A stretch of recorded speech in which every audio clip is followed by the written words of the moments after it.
नमस्कार मित्रांनो, आय मध्ये आपलं स्वागत आहे. आज आपण एक नवीन सिरीज स्टार्ट करणार आहोत. याच्यामध्ये जनरल सायन्स म्हणजे संपूर्ण विज्ञान जे काही आहे आपलं सामान्य विज्ञान आहे ते आपण याच्यामध्ये कव्हर अप करणार आहोत. याचं मेन इम्पॉर्टन्स म्हणजे आपण याच्यामध्ये बेसिक कन्सेप्ट जेवढ्या काही आहे ते आपण बघणार आहोत, जे काही आपल्याला एक्झाममध्ये उपयुक्त असणार आहेत. ओके. तर ही सिरीज मोस्टली कोणासाठी आहे तर ही आहे RRB group D, NTPC, MPSC किंवा स्टेट लेवलच्या एक्झाम्स असू द्या किंवा इतर कोणत्याही एक्झाम असू द्या. त्यांच्यासाठी ही सिरीज खूप महत्त्वाची आहे, जेणेकरून आपल्याला ॲटलिस्ट 25 मार्क्स जे असतात, मोस्ट ऑफ द एक्झाममध्ये 25 मार्क्स हे सायन्सला असतात आणि जनरल सायन्सला असतात. ओके. तर याच्यामध्ये आपण काय करणार आहोत, 5वी ते 10वीच्या पुस्तकातले इम्पॉर्टंट पॉईंट्स मी इथं नोट डाऊन करून घेतले आहे. त्याचा स्क्रीनशॉट आपण इथं टाकला आहे. याच्यावरती आपण डिस्कशन करू. डिस्कशन करून त्याच्यामध्ये काही इम्पॉर्टंट कन्सेप्ट असतील, काय इम्पॉर्टंट आहे त्याच्यावरती डिस्कस करणार आहोत आणि ही सिरीज संपल्यानंतर आपण याच्यावरती क्वेश्चनही बघणार आहोत. ओके. चला तर आता स्टार्ट करूया. बघा, ही जनरल सायन्सची सिरीज आहे. आता याच्यामध्ये आपण स्टार्ट करणार आहोत की द्रव्य. ओके. द्रव्य म्हणजे काय? एखादी कोणतीही वस्तू असू द्या, गोष्ट असू द्या. ओके. द्रव वेगळं आणि द्रव्य वेगळं. ओके. आपण इथं विचार करतोय द्रव्य. ओके. द्रव्याबद्दल. द्रव्याच्या 4 अवस्था असतात. ओके. 4 अवस्था असतात. हे लक्षात ठेवा. आपण मोस्टली बघितल्या आहे त्या कोणत्या बघितल्या आहे? 3 अवस्था असतात. ओके. पहिलं येतं, काय येतं? स्थायू, ज्याला आपण इंग्लिशमध्ये म्हणतो सॉलिड. ओके. सेकंड जी अवस्था असते ती असते द्रव. ओके. द्रव्य वेगळं आणि द्रव वेगळं, याला आपण लिक्विड म्हणतो. आणि तिसरी जी अवस्था असते त्याला आपण म्हणतो वायू. ओके. आणि याला आपण म्हणतो गॅसियस फेज किंवा गॅस म्हणतो. ओके. हे ते ज्याला फेज आपण इंग्लिशमध्ये फेज म्हणतो, त्या मराठीमध्ये अवस्था आहे स्थायू, द्रव आणि वायू. आता बघा, आपण बेसिक पासून बघतोय ते, त्याच्यामुळे आपण एकदम डीपली जाऊन बघणार आहोत. आता सगळ्यात पहिले स्थायू जी अवस्था असते, ज्याला आपण सॉलिड स्टेट असं म्हणतो. तर स्थायू पदार्थाचा काही विशिष्ट गुणधर्म असतं, लक्षात ठेवा, की स्थायूला विशिष्ट आकार आणि आकारमान असतं. विशिष्ट आकार आणि आकारमान असते. हे खूप इम्पॉर्टंट स्थायूचं काय म्हणता येईल आपल्याला गुणधर्म आहे. एक एक्झाम्पल इथं काय दिलं आपल्याला, उदाहरण दिले लाकूड, लोखंड, दगड. ओके. कोणतीही वस्तू असू द्या, स्थायू कधी म्हणता येईल त्याला? विशिष्ट आकार किंवा त्याला एक प्रकारचं आकारमान आहे. ओके. त्याला आपण म्हणणार स्थायू. ओके. तर त्याच्यामध्ये आपण काहीही कन्सिडर करू शकतो. पुस्तक घेऊ शकतो, लाकूड, लोखंड, दगड, असं काही घेऊ शकतो. सेकंड एक्झाम्पल आहे आपलं, सेकंड अवस्था आहे ती आहे लिक्विड किंवा ज्याला आपण द्रव स्थिती म्हणतो. द्रव स्थिती म्हणजे काय, की ज्याला विशिष्ट आकारमान असते परंतु त्यास विशिष्ट आकार नसतो. आकार आणि आकारमान या दोन वेगवेगळ्या गोष्टी आहे. आकार म्हणजे वस्तूचा जो काही आकार असतो, त्याला काही शेप असेल, ओके, त्याला आपण म्हणतो आकार. आणि आकारमान म्हणजे काय? आकारमानला इंग्लिशमध्ये म्हणतात व्हॉल्यूम. व्हॉल्यूम. ओके. व्हॉल्यूम आकारमान म्हणजे काय? आकारमान आपण लिटर मध्ये मोजतो. ओके. समजा 1 लिटर तुम्ही दूध आणलंय. 1 लिटर दूध आणलंय. ओके. तर हे दूध, दुधाला काही आकार नसणार आहे. ओके. दूध कसंही असणार आहे, तुम्ही त्याला कोणत्याही भांड्यात टाकलं त्याचा आकार तो घेईल. पण आकारमान किती? तो 1 लिटर दूध आपण असं एखादं बघा, असं एक नरसाळ असेल किंवा असं एखादं भांडं असेल, याच्यामध्ये टाकलं तर काय होणार, की ते राऊंड शेप घेणार. किंवा एखादा चौकोनी भांडं असेल आणि तुम्ही त्याच्यामध्ये टाकलं ते, तर त्याचा शेप घेणार. ओके. या पद्धतीने लक्षात ठेवा, की पण याच्यामध्ये असणार दूध हा 1 लिटर, याच्यामध्ये पण असणार दूध 1 लिटर आहे. म्हणजे आकारमान, आकारमान आपण लिटर, मिलीलिटर याच्यामध्ये आपण मोजतो. तर हे लक्षात ठेवा, की आकारमान जे आहे तो सेम असणार आहे, फक्त आणि फक्त त्याचा आकार चेंज होतो. मग आपल्याला लक्षात ठेवा, इथं स्थायू, द्रव स्थितीत काय असतं? आकारमान सेम असतं. स्थायूमध्ये पण आकारमान असतं. ओके. स्थायूमध्ये पण आकारमान असतं, द्रव स्थितीमध्ये पण आकारमान असतं, पण त्यास विशिष्ट आकार नसतो. उदाहरणार्थ पाणी, तेल, दूध यांना तुम्ही कोणत्याही भांड्यात टाका, त्या भांड्याचा आकार घेतात. ओके. परंतु त्यांचं आकारमान सेम असतं. लक्षात ठेवा, आकारमान ही खूप महत्वाची याच्यामध्ये टर्म्स आहे, ती तर आपल्याला चांगल्या पद्धतीने लक्षात ठेवायची आहे. पुढचं काय आहे, की पुढची स्थिती जी येते, पुढची अवस्था जी आहे ती गॅसियस, ज्याला आपण वायू म्हणतो. वायू पदार्थांना विशिष्ट आकारमान किंवा विशिष्ट आकार नसतो. ओके. वायू पदार्थांना कोणताही आकार किंवा आकारमान दोन्ही नसतात. तर तुम्ही आता इथं बघितलं. ओके. इथं आपण लिहिलं की स्थायू, त्याच्यानंतर द्रव आणि वायू. ओके.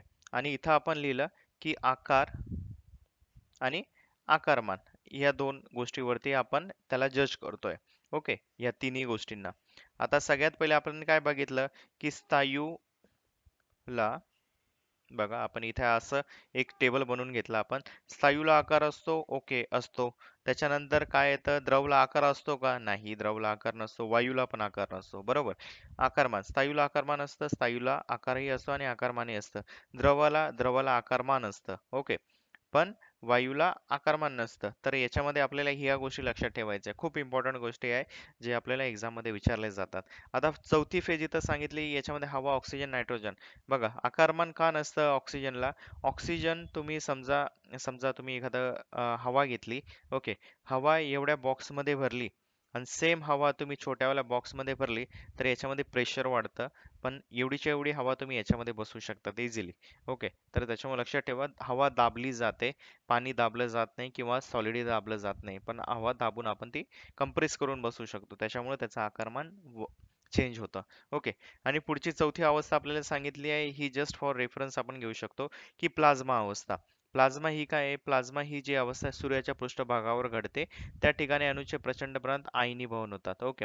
प्लाझ्मा ही डिफरंट अवस्था आहे. प्लाझ्मा अवस्था तुम्ही लक्षात ठेवा, जस्ट फॉर रेफरन्स. एखाद्या एक्झाम मध्ये विचारलं गेलं तर प्लाझ्मा कशावरती, सूर्याच्या पृष्ठभागावरती सापडते आणि ते कशामुळे होतात की अणूचे आयनीभवन होतं, त्याच्यामुळं ही अवस्था सापडते.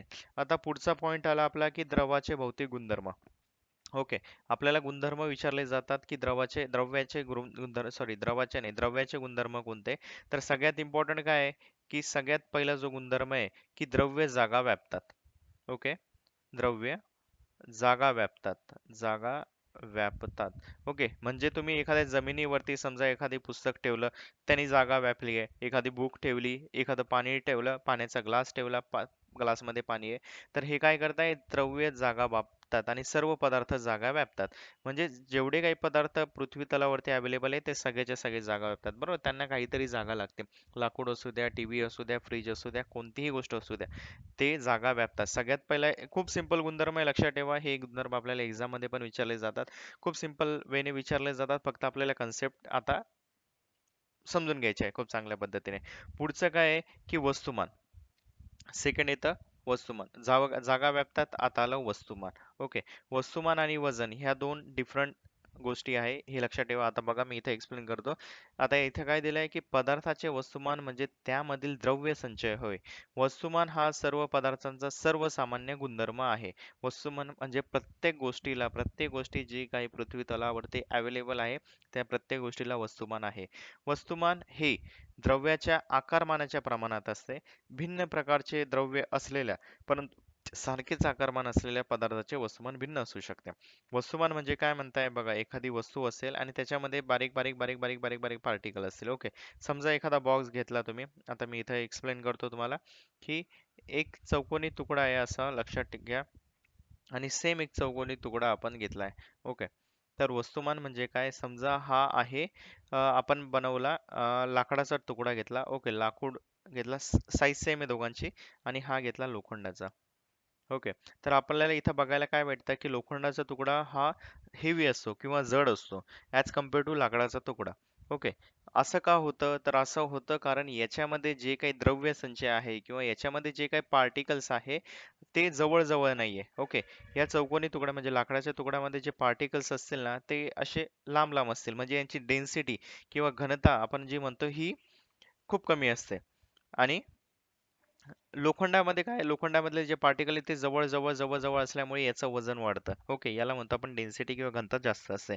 तर याच्यामुळे लक्षात ठेवा, याला आपण म्हणतो वस्तुमान. म्हणजे याच्यामध्ये किती काही द्रव्य संचय आहे किंवा ह्या बॉक्समध्ये किती द्रव्य संचय आहे त्याला वस्तुमान म्हणतो. आणि वस्तुमान हे जे काही असतं, वस्तुमान हे समजा तुम्ही पृथ्वीवरती मोजलं तर ते तेवढंच भरतं, आणि चंद्रावरती गेले तरी तेवढंच भरतं, ओके. वस्तुमान समजा 1 kg असेल, तर पृथ्वीवरती 1 kg वस्तुमान 1 kg दाखवेल, चंद्रावरती पण 1 kg, सगळीकडे 1 kg दाखवेल. कारण हे आपण वस्तुमान हे ग्रॅव्हिटेशनल फोर्स वरती डिपेंडेंट नसतं, लक्षात ठेवा.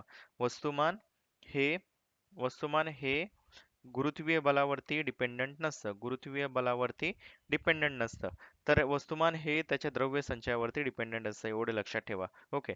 आणि पुढचं काय आहे की आपल्याला सांगितलं आहे की सेम म्हणजे साईज सेम असेल जसं आपण बघितलं की लाकडाचा तुकडा आणि लोखंडाचा तुकडा सेम साईजचा घेतला तर लोखंडाचं वजन जास्त असतं लाकडापेक्षा. तर याचा अर्थ काय, आकारमान सेम असेल म्हणजे त्यांचं व्हॉल्यूम सेम असेल बट त्यांचं वेट हे डिफरंट असेल, तर हे कशामुळे होतं, वस्तुमानामुळे होतं. ओके. पुढचा आहे, पुढचा गुणधर्म जो आहे तिसरा गुणधर्म आपल्याला सांगितला इलॅस्टिसिटी, ज्याला प्रत्यास्थता म्हणतो आपण. ओके. आता प्रत्यास्थता म्हणजे काय, बघा तुम्ही एखादा रबर ओढला, रबर घेतला, रबर हाताने ओढला, ओढल्यानंतर सोडला तर काय होतं की रबर हा परत त्याच्या जो इनिशियल कंडिशन असते किंवा त्याची पहिल्याची जी काही स्थिती होती त्या स्थिती घेतो, बरोबर. किंवा एखादा खोड रबर असू द्या, तो तुम्ही पिरगाळला किंवा काही केलं त्याच्याशी, तो परत त्याची जी इनिशियल पोझिशन असतो तो घेतो. तर याच्यावरून काय होतं, याला म्हणतो इलॅस्टिसिटी. इलॅस्टिसिटी म्हणजे काय, पदार्थावर लावलेले बल काढून घेताच ते त्यांचा मूळ आकार घेतात. कळलं आपल्याला आता, की एखाद्या पदार्थावरती बल लावला, तुम्ही तो दाबला गेला, किंवा स्पंज असू द्या, स्पंज तुम्ही दाबला आणि हात काढून घेतला त्याच्यानंतर, तो त्याच्या परत मूळ अवस्थेवरती येतो किंवा मूळ आकार घेतो, मूळचे आकारमान घेतो. तर याला आपण काय म्हणतो, प्रत्यास्थता म्हणतो किंवा इंग्लिशमध्ये त्याला म्हणतो इलॅस्टिसिटी म्हणतो. ओके. तर याच्यामध्ये एक्झाम्पल कोणाकोणाचे येणार, लाकूड आहे का, रबर, पोलाद, हवा, फुटबॉलचे चेंडूची उसळी मारणे इत्यादी जे काय आहे ते इलॅस्टिसिटी आहे किंवा प्रत्यास्थता आहे. ओके. आता पुढचं आहे आपल्याला जडत्व म्हटलंय. जडत्वाला इंग्लिशमध्ये आपण म्हणतो इनर्शिया, की प्रत्येक वस्तूला जडत्व असतं. आता याचा अर्थ काय, जडत्वाचा अर्थ लक्षात ठेवा. समजा एक कन्सिडर करा, ही आहे आपली बस, बस चालली आहे ह्या डायरेक्शनला. ओके. एखादा माणूस आहे इथे बसमध्ये बसलेला आणि याला उतरायचंय, तर याने काय केलं, चालत्या बसमधून याला उतरायचंय. समजा या माणसाने या चालत्या बसमधून उतरायचं डायरेक्टली जंप मारली खाली, तर हा खाली पडतो. खाली पडल्यानंतर हा असा घरंगळत जाऊन मागे जाणार. ओके. त्याला खूप जास्त खरचटणार किंवा लागणार, पडणार, तोंडावर पडणार किंवा कसंही पडणार तो. ओके. जर या माणसाला चालत्या बसमधून उतरायचंय, समजा त्याने त्याच स्पीडने पळायला स्टार्ट केलं या डायरेक्शन मध्ये. ओके. तर काय होणार की हा माणूस इझिली इथून ड्रॉप डाऊन होऊ शकतो, म्हणजे या बसमधून खाली उतरू शकतो. याचा अर्थ काय आहे की स्टार्टिंगला त्या माणसाला काहीतरी जडत्व आहे, त्या जडत्वामुळे तो काय होतोय, तो पडतोय इथं. ओके. इथं डायरेक्टली त्याची वेलोसिटी झिरो होते आणि तो पडतोय. किंवा एक दुसरा एक्सपेरिमेंट आपल्याला माहितीच आहे की एखादा ग्लास असू द्या, ग्लासवरती तुम्ही पेपर ठेवलाय किंवा एखादा पुठ्ठा ठेवलाय आणि पुठ्ठ्यावरती एखादा कॉइन ठेवलाय. तुम्ही समजा याला जोरात, या पुठ्ठ्याला जोरात टिचकी मारली, तर काय होणार की हा पुट्टा पुढे जाणार. आपल्याला असं वाटेल की ह्या पुट्ट्याबरोबर हा कॉईनही जायला पाहिजे, पण हा कॉईन जात नाही. हा कॉईन काय करतो, पुट्टा हलल्यानंतर हा कॉईन इथल्या इथं खाली पडतो. तर याचा अर्थ काय, याच्या जडपणा, जडत्व म्हणजे काय, त्याच्या जडपणामुळे म्हणजे स्वतःच्या वजनामुळे तो काय करतो, तो पुढे जात नाही, या पुट्ट्यासोबत पुढे जात नाही, या velocity मध्ये तो खाली पडतो. ओके. यालाच आपण म्हणतो जडत्व. तर इथं काय आहे, सद्यस्थिती.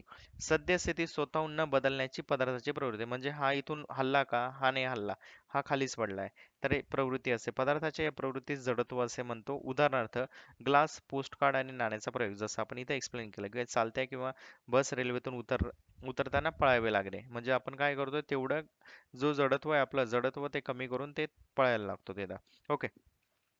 तर आता इथं पुढे काय आहे? पुढचा क्वेश्चन आहे, पुढची जी प्रॉपर्टी आहे ती आहे कठीणपणा. ओके. लक्षात ठेवा, कठीणपणा ज्याला आपण हार्डनेस म्हणतो. काच तांब्यापेक्षा कठीण आहे, हे लक्षात ठेवा, हे विधान लक्षात ठेवा. काच ही तांब्यापेक्षा कठीण आहे. का?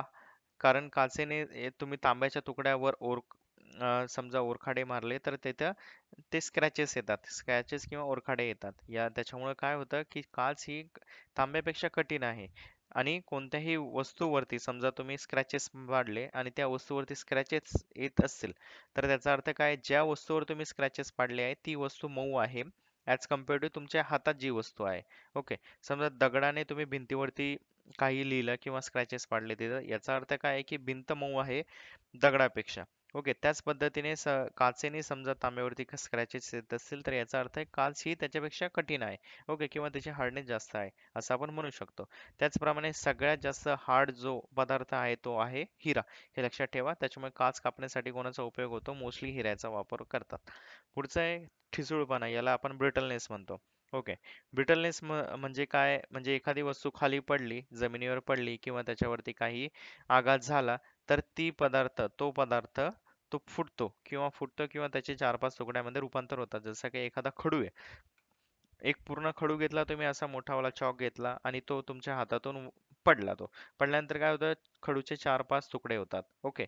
तर याचा अर्थ काय आहे, की खडू हा ठिसूळ आहे. त्याच पद्धतीने काच आहे.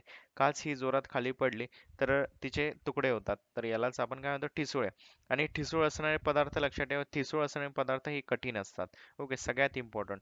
ठिसूळ असणारे पदार्थ हे कठीण असतात. कठीण पदार्थच हे लवकरात लवकर फुटतात. ओके. आता पुढचा जो गुणधर्म आहे त्याला आपण म्हणतो पोरॉसिटी, इंग्लिशमध्ये म्हणतो, किंवा त्याला म्हणतो सच्छिद्रता. म्हणजे काय, रंध्रे रंध्रे असणाऱ्या गुणधर्मास सरंध्रता किंवा सच्छिद्रता असे म्हणतात. खडूचा तुकडा पाण्यात टाकल्यास हवेचे बुडबुडे येणे, मठातून पाणी पाझरणे. ओके. सच्छिद्रता म्हणजे काय, तिथे काहीतरी छिद्र आहे किंवा त्याच्यामध्ये काहीतरी खड्डे आहे. जसं की खडूचा तुकडा आपण पाण्यात टाकला, किंवा वीट असू द्या, वीट तुम्ही समजा पाण्यात टाकली तर आपल्याला कळतं त्याच्यातून बुडबुडे येतात.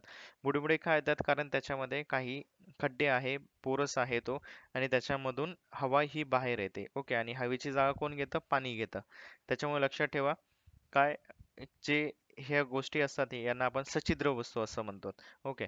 पुढची जी प्रॉपर्टी, महत्वाची प्रॉपर्टी आहे ती आहे ही, मोस्टली आपण ज्याला म्हणतो धातूंची प्रॉपर्टी आहे. धातूची वर्धनीयता. वर्धनीयता लक्षात ठेवायला इंग्लिशमध्ये आपण म्हणतो मॅलॅबिलिटी. ओके. तर वर्धनीयता म्हणजे काय, पदार्थाच्या ज्या विशिष्ट गुणामुळे त्याचे पातळ पत्र्यात रूपांतर करता येते, त्या गुणधर्मास वर्धनीयता म्हणतात. आपण जे पत्रे बघतो, पत्रे. ओके. पत्रे जे असतात, पत्रे हे जे मेटल असतं किंवा जे धातू असतात त्याच्यामध्ये मेलॅबिलिटी हा गुणधर्म असतो. ओके. मेलॅबिलिटी म्हणजे वर्तनीयता हा गुणधर्म असल्याशिवाय त्याचे पत्रे बनत नाही. म्हणजे एखादा धातू आपण असा एक चौकोनी तुकडा घेतला. ओके. समजा, लक्षात घ्या, हा असा एक चौकोनी आपल्याकडे तुकडा आहे. जर तुम्ही याला ठोकत गेले, याच्यावरती खूप आघात करत गेले, तर याचं काही वेळानंतर एखादा पत्रा असा पातळ पत्रा बनतो. ओके. तर असे गुणधर्म असणारे जे असतात, धातू असतात, त्याला आपण वर्धनीयता म्हणतो. ओके. तर याच्यामध्ये हा गुणधर्म असतो, सगळ्या धातूंमध्ये हा गुणधर्म नसतो. काही धातू मधूनच त्यांना कट पडतो किंवा हे एवढे पातळ होत नाही. तर वर्धनीयता असलेले खूप कमी धातू आहेत. आणि त्याच्यानंतर याच्यामध्ये कोणते कोणते धातू येतात ते लक्षात ठेवा. तांब्याची जी काही भांडी असतात, तांब्याचे आपण बघितलंय. ओके. ते पण ठोकून बनवलेले असतात किंवा त्याचं पातळ करून त्याला बनवतात. तांब्याची भांडी असू द्या. आणि सगळ्यात जास्त वर्धनीयता किंवा मेलॅबिलिटी जी असते चांदीत असते. ओके. चांदीचे पत्रे बनवतात, चांदीचे मोठे मोठे, ह्या गोष्टी खूप पातळ पर्यंत आपल्याला नेता येतात. ओके. म्हणजे त्याची थिकनेस खूप कमी करता येते, त्याच्यामुळे चांदीचे सगळ्यात जास्त वर्धनीयता असते. तन्यता. नेक्स्ट आहे डक्टिलिटी. याला इंग्लिशमध्ये आपण डक्टिलिटी.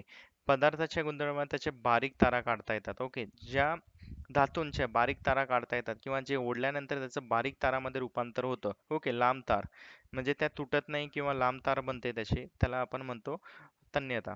जवळजवळ सर्वच धातू तन्यता हा गुणधर्म असतो. उदाहरणार्थ सोने व चांदीच्या बारीक तारा दागिने बनवण्यासाठी वापरतात. आणि सर्वाधिक तन्यता किंवा डक्टिलिटी जी असते ती असते सोन्यात असते. लक्षात ठेवा, जी वर्धनीयता असते ती चांदीत असते आणि तन्यता जी असते ती सोन्यात असते. हे दोन पॉईंट लक्षात ठेवा, हे खूप जास्त एक्झाम मध्ये विचारले जातात. नेक्स्ट पॉईंट आहे आपला, की भौतिक राशीचे मापन कसं करतात. ओके. या ज्या काही भौतिक राशी आपण बघितल्या याचे मापन कसं होतं, तर लांबी, क्षेत्रफळ, वस्तुमान, आकारमान, घनता, चाल किंवा स्पीड ज्याला आपण म्हणतो, या भौतिक राशी आहे. भौतिक राशी कोणत्या कोणत्या आहे लक्षात ठेवा. लांबी, आपण जे लांबी मोजतो, क्षेत्रफळ मोजतो, वस्तुमान, आकारमान, घनता आणि चाल, या भौतिक राशी आहे. भौतिक शास्त्राचा अभ्यास करताना विशिष्ट भौतिक राशींचे अचूक मापनाची गरज असते.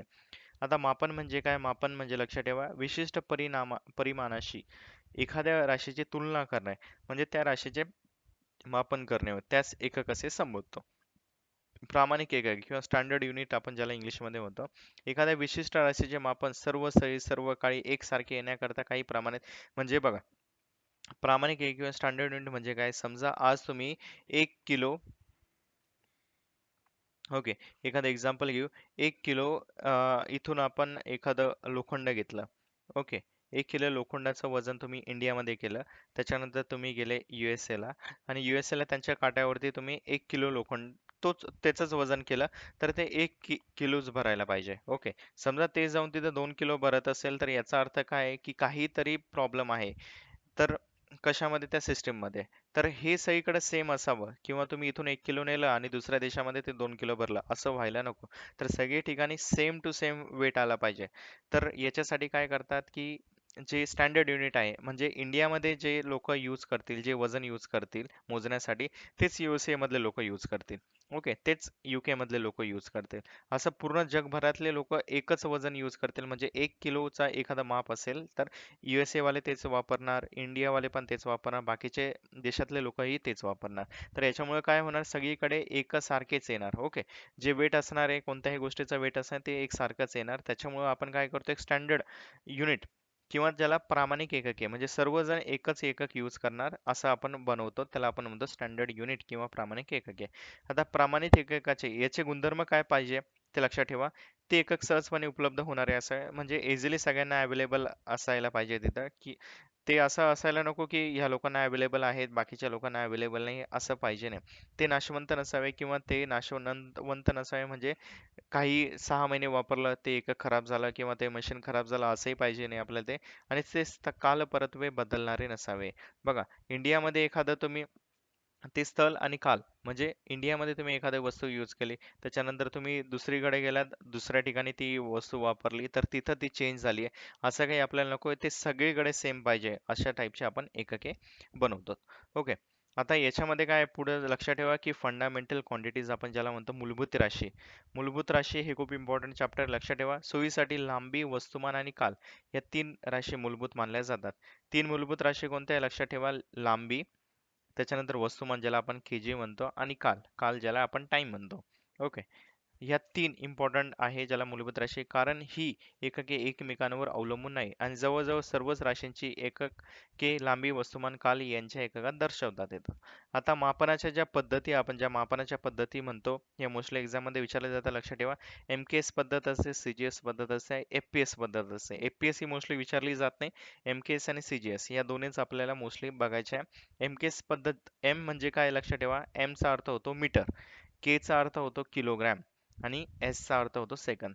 यास मेट्रिक पद्धत आपण म्हणतो. आपल्याला मेट्रिक पद्धत विचारली तर मेट्रिक पद्धतीला MKS मेथडही म्हणतात. आणि M चा अर्थ होतो मीटर, K चा अर्थ होतो किलोग्रॅम, S चा अर्थ होतो सेकंद. तसंच CGS मेथड आहे. CGS पद्धतीमध्ये C चा अर्थ होतो सेंटीमीटर, G चा अर्थ होतो ग्राम आणि S चा अर्थ होतो सेकंद. बघा, मीटरचं सेंटीमीटर केलं, किलोग्रॅमचं ग्रॅम केलं आणि सेकंदचं सेकंदच होतं, कारण सेकंदचा अजून पार्ट नसतो. पुढचा एक मेथड आहे ती येते FPS. FPS मध्ये फूट असतं. F चा अर्थ फूट, P चा अर्थ पौंड आणि एच चा अर्थ सेकंद. म्हणजे हे किलोग्रॅमचं एकक आहे, म्हणजे वजनाचं एकक आहे. हे लांबीचं एकक आहे आणि हे टाइमचं एकक आहे. या पद्धतीला ब्रिटिश पद्धत असं म्हणतात. बघा, आपण हे जे बघितलं, लांबी, वस्तुमान आणि काल तिघांमध्येच दिले. लांबी मीटरमध्ये, वस्तुमान किलोग्रॅम मध्ये आणि काल सेकंद मध्ये. CGS मध्ये पण काय केलं, लांबी सेंटीमीटर मध्ये घेतली कारण हे छोटे एकक आहे. वस्तुमान ग्रॅम मध्ये घेतलं, किलोग्रॅमचं ग्रॅम मध्ये केलं, पण काल आपण सेकंद पेक्षा छोटं जाऊ शकतो का, नाही, तर सेकंद हे कमीत कमी आहे. ओके, कालला सेकंद मध्येच घेतलं. आणि FPS, ब्रिटिश लोकांनी काय केलं, तिथं पाऊंड यूज केलं. वजनाचं काय केलं त्यांनी, वजन ते पाऊंड मध्ये वापरतात. आपण जसं किलोग्रॅम मध्ये वापरतो ते पाऊंड मध्ये यूज करतात. तर त्यांनी वस्तुमान पाऊंड मध्ये घेतलं आणि लांबी आपण मीटर मध्ये मोजतो तर ते फूट मध्ये मोजतात. लांबीला फूट घेतलं आणि सेकंदचं सेकंदच ठेवलं. आता सगळीकडे पूर्ण जगामध्ये जी मेथड वापरली जाते त्याला आपण म्हणतो SI पद्धत. ओके, किंवा सिस्टीम ऑफ इंटरनॅशनल असं म्हणतो. SI पद्धत आंतरराष्ट्रीय मान्यता मिळवून स्वीकारलेली पद्धत आहे. SI पद्धत 1960 पासून, लक्षात ठेवा, MKS परिषदेत मान्यता पावली. याचे मूलभूत एकके, दोन पूरक एकके, 19 आधारित, हे काही वाचण्याची गरज नाही. आंतरराष्ट्रीय वजनमाप कार्यालय हे लक्षात ठेवा, हे कुठं आहे, पॅरिस जवळ सेव्हरस. ओके, पॅरिस जवळ सेव्हरस येथे आहे आंतरराष्ट्रीय वजनमाप. आता जे काही आपले मूलभूत एकके आहे, टोटल 7 एकके, लक्षात ठेवा, टोटल 7 एकक आहे. हे लक्षात ठेवणं महत्वाचं आहे. तर सगळ्यात पहिले एकक जे आहे, जे आपण बघितलं, लांबी, ज्याला आपण म्हणतो लेंथ. याचा युनिट काय आहे, ते आहे मीटर आणि सिम्बॉल जे आहे ते आपण एम ने दर्शवतो. ओके, हे तर आपल्याला माहितीच आहे. पुढचं आहे वस्तुमान. वस्तुमानला इंग्लिशमध्ये आपण म्हणतो मास. वस्तुमानचं एकक काय, किलोग्रॅम, हे आपण ऑलरेडी बघितलं आहे आणि ते लिहितो आपण केजी मध्ये, हे पण आपल्याला माहिती आहे. त्याच्यानंतर येते वेळ, किंवा त्याला आपण म्हणतो टाइम. त्याचं युनिट आहे सेकंद. ओके, सेकंदला आपण लिहितो एस ने. त्याच्यानंतर पुढचं येतं टेम्परेचर, म्हणजे त्याला आपण म्हणतो तापमान. तापमानचं युनिट जे आहे, स्टँडर्ड युनिट जे आहे ते आहे केल्विन, त्याला आपण लिहितो के. ओके, आपण हे SI युनिट बघतो, लक्षात ठेवा. मोस्टली आपल्या इथं जे यूज केलं जातं ते डिग्री यूज केलं जातं, की 23 डिग्री, 24 डिग्री. ओके, परंतु SI युनिटमध्ये टेम्परेचर किंवा तापमानाचं जे एकक आहे ते आहे केल्विन. त्याच्यानंतर अमाऊंट ऑफ सबस्टन्स. ओके, म्हणजे एखादा किती अमाऊंट आहे एखाद्या सबस्टन्सची, ती आपण मोल मध्ये यूज करतो, लक्षात ठेवा. आणि त्याचा सिम्बॉल जो आहे MOL आहे. विद्युत प्रवाह जे इलेक्ट्रिक करंट आपण जे म्हणतो ते आपण वापरतो अँपियर आणि याच्यासाठी एकक आहे ए. आणि अनुदिप तीव्रता किंवा ल्युमिनस इंटेन्सिटी जे काही आपले घरातले बल्ब असतात याची इंटेन्सिटी किती आहे ते मोजण्यासाठी आपण यूज करतो कॅन्डेला हे युनिट आहे लक्षात ठेवा. आणि हे सिम्बॉल जे आहे CAL असं वापरतात. ओके, तर टोटल एवढे 7 इम्पॉर्टंट मूलभूत एकक आहे SI मध्ये लक्षात ठेवा, सिस्टम ऑफ इंटरनॅशनल मध्ये. आणि इम्पॉर्टंट जे आहे ते आपले फक्त 1 2 3 पहिले 3 आहे. ओके, या गोष्टी लक्षात ठेवा. आता पुढचं आहे हे जस्ट फॉर रेफरन्स मी इथं टाकलंय की सगळ्यात पहिले लक्षात ठेवा जे काही आपले युनिट असतात जे 10 10 raise to 1 10 raise to 2 10 raise to 3 म्हणजे 10 वरती एक शून्य 10 वरती दोन शून्य. ओके, हे या पद्धतीने लिहितो आपण. तर 10 वरती एक जेव्हा असेल किंवा 10 असेल त्याला आपण म्हणतो डेका. ओके, डेकाच्या वरती जे येतं ते येतं हेक्टो येतं, त्याला आपण 10 रेस टू 2 ने दाखवतो. त्याच्यानंतर 10 रेस टू 3 म्हणजे किलो, जे आपण किलोग्रॅम म्हणतो हे म्हणतो, हे 1000च्या पटमध्ये असतं. ओके, हे सगळं मीटरमध्ये आहे लक्षात ठेवा. त्याच्यानंतर येतं मेगा. किलो नंतर येतं मेगा, मेगाला आपण लिहितो 10 रेस टू 6. त्याच्यानंतर बघा आपण कधी म्हणतो की 10 मेगा मेगावॅट. ओके, किंवा 100 मेगावॅटचं एखादं पॉवर स्टेशन स्टार्ट केलंय तर मेगावॅटचा अर्थ काय की 100 × 10 रेस टू 6 एवढं वॅटेज, एवढं वॅटचं त्यांनी स्टार्ट केलंय. त्याच्यानंतर गिगावॅट येतं. ओके, गिगावॅट आपण बघितलंय की 10 रेस टू 9 म्हणजे गिगा होतो. टेरावॅट सगळ्यात मोठं एकक आहे 10 रेस टू 12, 10 रेस टू 12 याला आपण म्हणतो टेरा. त्याच पद्धतीने आपण जेव्हा मायनस मध्ये जातो तेव्हा ते युनिट कमी होत जात. डेकाचं होतं डेसी. ओके, डेसी म्हणजे 10 रेस टू -1. डेसीचं होतं सेंटी 10 रेस टू -2. त्याच्यानंतर होतं मिली 10 रेस टू -3. मिलीचं होतं मायक्रो. ओके, जे आपण मायक्रोमीटर म्हणतो 10 रेस टू -6. त्याच्यानंतर येतं नॅनोमीटर. ओके, जे आपण नॅनो म्हणतो. नॅनो म्हणजे किती 10 रेस टू -9. हे लक्षात ठेवा, मायक्रो म्हणजे 10 रेस टू -6 आणि नॅनो म्हणजे 10 रेस टू-9. मोस्टली हे क्वेश्चन खूपदा एक्झाम मध्ये विचारले जातात. त्याच्यानंतर येतं pico 10 raise to. Femto 10 raise to. हे तीन तीन वाढत जातं लक्षात ठेवायचं. Auto 10 race टू-18. ओके, ह्या पद्धतीने हे युनिट्स आहे हे जे काही आपण लेंथ मोजण्यासाठी वापरतोय. ओके, मोस्टली जे काही वर्किंग चालतं ते आपण याच्यामध्ये बघितलंय की मेगा, किलो, फेमटो. ओके, आणि याच्यामध्ये अजून एक अँगस्ट्रॉम म्हणूनही असतं, ते आपण पुढच्या व्हिडिओमध्ये बघूया. आता पुढचं आहे की ओके, पुढचं याच्यामध्ये आपण कव्हर अप करणार आहोत ते आहे लांबी आणि बाकीचे जे काही SI युनिटमध्ये जे काही यूज करतो आपण. आणि याच्यावरचे काही एक्झाम्पल बघूया जेणेकरून आपल्याला ह्या गोष्टी चांगल्या पद्धतीने समजेल. ओके, समजा तुम्हाला या चॅप्टरमध्ये किंवा ह्या टॉपिकमध्ये काही शंका असल्यास तुम्ही मला कमेंटमध्ये विचारला. त्या गोष्टी आपण पुढच्या व्हिडिओमध्ये आपण सॉल्व्ह करायचा